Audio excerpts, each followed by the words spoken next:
लोकसभा चुनाव के बाद उत्तर प्रदेश में विधानसभा उपचुनाव की तैयारी शुरू हो गई है। भाजपा और सपा ने अपनी पूरी ताकत लगाई है, जबकि बसपा भी अलर्ट मोड पे है। उपचुनाव की तारीखों के ऐलान के पहले से ही भाजपा और सपा तैयारियों में जुटी हुई थी। भाजपा ने अपने उम्मीदवार तय कर लिए हैं और सपा ने कांग्रेस के साथ मिलकर चुनाव लड़ने का फैसला किया है और 6 सीटों पर अपने प्रत्याशी भी घोषित कर दिए हैं। आपको बता दें कि मुख्यमंत्री योगी आदित्यनाथ ने उपचुनाव को प्रतिष्ठा का सवाल मानते हुए कई जगह दौरे किए और विकास योजनाओं की घोषणा की है, खासकर मिल्कीपुर और कटेहरी में। हालांकि तकनीकी कारणों से मिल्कीपुर में उपचुनाव नहीं हो पाएगा। अब देखना ये होगा कि चुनाव में पीडीए बनाम सबका साथ सबका विकास का मुकाबला किस दिशा में जाता है और बसपा का दलित मुस्लिम गठजोड़ कितना प्रभावी होता है। 9 विधानसभा सीटों पर होने वाले उपचुनाव को भाजपा और सपा ने अपनी प्रतिष्ठा से जोड़ लिया है। दोनों पार्टियां एक दूसरे को मात देने की कोशिश में हैं।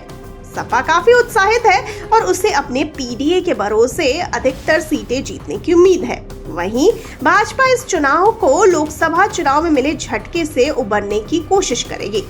आपको बता दें कि मुख्यमंत्री योगी आदित्यनाथ ने इन उपचुनावों की कमान संभाल रखी है। उपचुनाव के लिए ये सीटें खाली हुई हैं। गाजियाबाद, खैर, मीरापुर, कुंदरकी, करहल, मिल्कीपुर, कटेहरी, फूलपुर और मचवा, ये सभी सीटें पहले के विधायकों के सांसद बनने के कारण खाली हुई हैं। इसके अलावा कानपुर की सीसामऊ सीट सपा विधायक इरफान सोलंकी के अयोग्य घोषित होने से खाली हुई है। मिल्कीपुर को छोड़कर बाकी जगहों पर उपचुनाव होंगे। सपा प्रमुख अखिलेश यादव ने अभी हाल ही में सपा कांग्रेस गठबंधन इस चुनाव में पूरी तैयारी के साथ उतरेगा। उन्होंने अब तक 6 सीटों पर प्रत्याशी घोषित किए हैं, जो सभी पिछड़े, दलित और अल्पसंख्यक वर्ग से हैं। इनमें 2 मुस्लिम और 3 महिलाएं शामिल हैं। खास बात यह है कि 5 उम्मीदवार किसी बड़े राजनीतिक परिवार से जुड़े हुए हैं। सपा जातीय आधार, राजनीतिक परिवार का प्रभाव और महिलाओं को ध्यान में रखकर उम्मीदवार चुन रही है। पार्टी लोकसभा चुनाव में प्रभावी रहे मंत्र पीडीए पर जोर दे रही है। अखिलेश यादव भाजपा सरकार पर आरोप लगाते हुए उन्हें घेरे में ले रहे हैं, चाहे वो नौकरियों की भर्ती का मामला हो या उन्हें आगे बढ़ाने का।